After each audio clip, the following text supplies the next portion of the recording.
But it took more than 10 years for Kirsten Larson to convince anyone that she was even sick at all. In the fall of 1995, 11-year-old Kirsten Larson was beginning middle school on Staten Island. She was a typical adolescent, looking forward to her new classes and spending time with her friends. While Kirsten weighed a bit more than the other girls, she was never bothered by her extra pounds. I would always be considered the chubby kid. If kids were 60 pounds, I'd be 80 pounds. When you're normally 100 pounds, I'd be 120 pounds. I was never obese.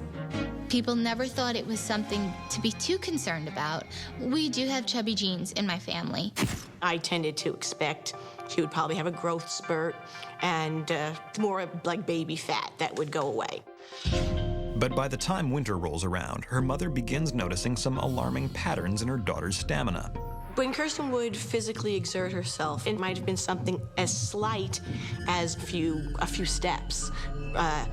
She would complain of her heart racing, getting sweaty. I'd always have this burning in my lungs.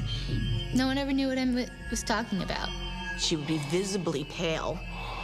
Sometimes she'd even seem disoriented. The sensation you would usually pass relatively quickly, but it was a very frightening thing to see. As scary as these episodes are to watch, Leslie assumes that if her daughter were thinner and in better shape, she wouldn't be suffering from these symptoms. Our friends would be very mean, cruel. They would make jokes, make comments about her weight. It made me very sad and angered me a little bit, but you also have to accept kids are mean, kids are cruel, part of growing up. Over the course of the school year, Kirsten begins experiencing these episodes more frequently. They soon become a normal part of her every day, making it extremely difficult for her to even participate in gym class.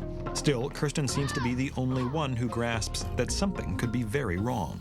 From a very young age, something inside of me told me not to do things. I would see a staircase and something would tell me, we'll go up the stairs very slow. My body, my brain, just something triggered it and said, don't do it. I'd sit on the sidelines and it would hurt. It would hurt not being able to partake in the activities they were doing. I know it made her feel isolated, alone, and she hated that. But regardless, she was strong enough to know that she really couldn't push herself to do these things, because the few times that she did, she'd get very sick. By the spring of the following year, Kirsten is having more and more trouble catching her breath, and her parents are becoming increasingly concerned. Finally, her mother takes her in to see the family pediatrician. He gives her a thorough head-to-toe exam and concludes that she's suffering from exercise-induced asthma, a common condition that many overweight children experience. We looked at him like he was crazy because I wasn't exercising. I wasn't doing anything.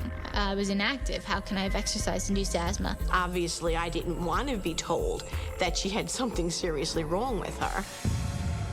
He is adamant that Kirsten's asthma is not severe enough to warrant an inhaler and suggests that she simply exercise more to strengthen her lungs. Kirsten and her mother leave the doctor's office somewhat perplexed, but take his advice to heart.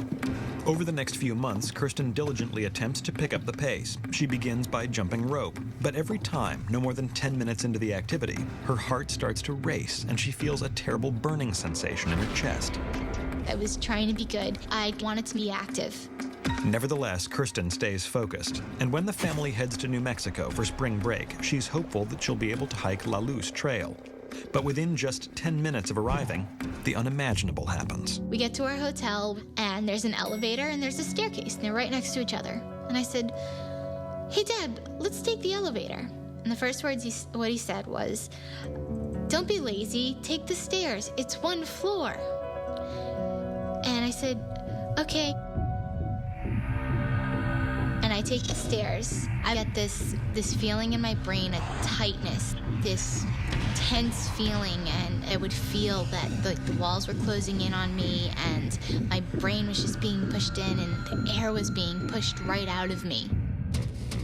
Kirsten got very dizzy, very, very pale. She started to sweat, started to shake. Her pupils dilated. It was a very, very scary thing. Leslie takes Kirsten down to the lobby for some air. A hotel clerk notices and rushes over to the family. She assures them that Kirsten is experiencing a reaction to the high altitude. It's common in the hotel as they're 5,000 feet above sea level. Which I guess made sense. New Mexico is very, very high up. A lot of people can't handle the altitude. She offers her some bitters with ginger ale, and the home remedy seems to work. In my head, I'm going, if we would have just taken the elevator, I would have been fine. Why did my body tell me that?